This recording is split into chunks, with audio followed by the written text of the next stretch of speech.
Shubor nagaslem jong udongsan Hima.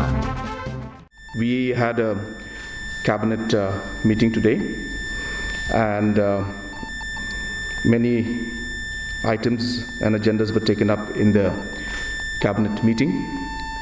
I will mention some of the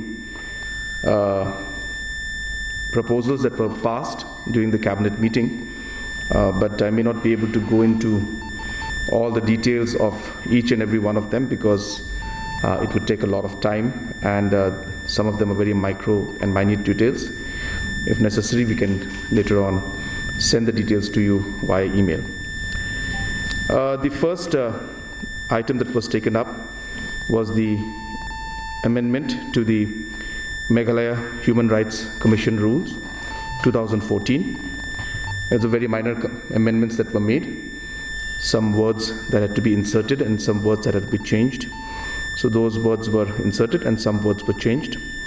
So that was a very minor amendment to the Meghalaya Human Rights Commission Rule 2014. Second was the Contingency Fund of Meghalaya Amendment Bill. If you remember, we had passed an ordinance about a month and a half back. So as is required by the law, that ordinance has to be now placed in the assembly and in the form of a bill, and it has to be passed. So that particular Contingency Fund for Meghalaya Amendment Bill 2021 was cleared by the cabinet to be then placed in the assembly. The third item was the amendment to the tripartite MOU that was signed on the 14th of October 2013 between the Department of Telecommunication, Government of India, the IT Department, Government of Meghalaya, and the Bharat Broadband Network Limited for the implementation of the BharatNet project in Meghalaya.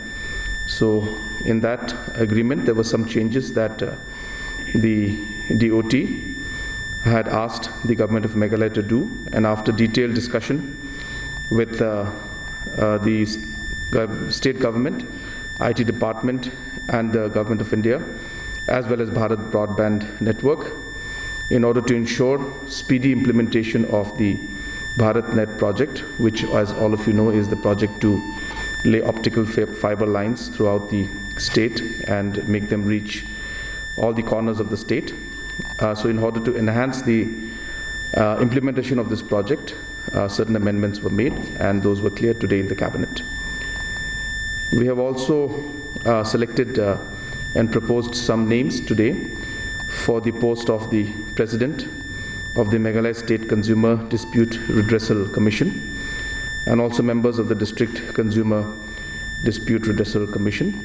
As you are aware that the Supreme Court ruling required that by a certain date, the government, all the state governments need to appoint the presidents of the State Consumer Dispute Redressal Commissions as well as of the District Consumer Dispute Redressal Commissions. And according to those requirements by the Supreme Court, the State Cabinet had today approved some of the names to be proposed, and of course we will be talking to the concerned people, and once we get confirmation from them, the necessary appointments will be made. In some of the district committees, we have decided in the cabinet to give the discretion to the concerned department and the concerned minister to take the call on the members to be appointed at the district level. Third was a very short agenda, which was the extension of the services of Major Dr. K.I. Singh in the Jylla Sainik Welfare as the Jylla Sainik Welfare Officer, as the his term had expired on the 14th. So therefore there was a proposal to extend the term for another 3 years, which was cleared by the cabinet.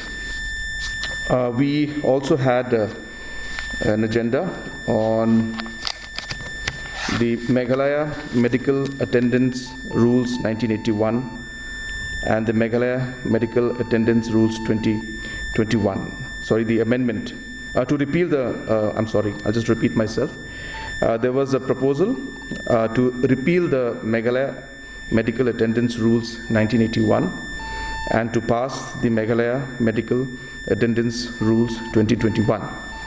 The main purpose of bringing in the new rules was to give a more structured approach to the medical reimbursements that are given to government employees. In the past, there were a lot of gray areas, and there was not defined systems, because of which the departments had to work a lot, and in the sense that they had to go through every case in a different manner. At the same time, there were also areas where, because of non-clarity, the expenditures sometimes were not within the limits that should be, and therefore, keeping all these factors in mind, the Health Department has proposed that new rules should be made, and in these new rules, limits have been set on the expenditures in different categories, as well as recommendations to follow the central government's health scheme rates, which is called the CGHS rates, so that again the rates don't go beyond a certain point. At the same time, in the past 1981 rules, there were a large number of areas which were not covered under the rules, and so in the new rules, those areas are also going to be covered, and this, of course, include treatments like dental treatment, like hearing aid, artificial appliances, kidney, liver transplant, so on and so forth. And earlier in the rules, these kind of definitions were not there, and therefore it led to a lot of additional work to be done by the DHS, and therefore these rules were necessary. We are hopeful that with these rules, the overall expenditure on medical reimbursement will be much more structured and will also be done in a much more controlled manner.